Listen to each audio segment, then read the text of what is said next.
શ્રીમદ્ ભગવદ્ ગીતા અધ્યાય 18 શ્લોક 50 સિદ્ધિમ પ્રાપ્ત યથા બ્રહ્મ તથા આપનોતિ નિબોધ મે સમાસેન એવ કૌંતેય નિષ્ઠા જ્ઞાનસ્ય યા પરા.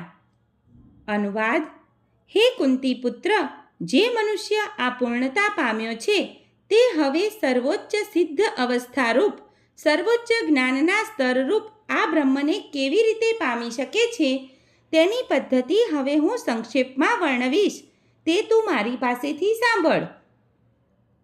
ભાવાર્થ: ભગવાન અર્જુનને જણાવી રહ્યા છે કે કોઈ મનુષ્ય કેવી રીતે પોતાનું એ કર્તવ્ય કર્મ પુરુષોત્તમ પરમેશ્વર પ્રીત્યર્થે કરીને માત્ર પોતાના વ્યવસાયિક કાર્યમાં પરોવાયેલો રહીને પરમ સિદ્ધ અવસ્થા પામી શકે છે. જો મનુષ્ય પોતાના કર્મના ફળનો ત્યાગ પરમેશ્વરના સંતોષ માટે કરે તો તેને બ્રહ્મની સર્વોપરી અવસ્થા પ્રાપ્ત થાય છે. આત્મ સાક્ષાત્કારની આ જ પદ્ધતિ હોય છે.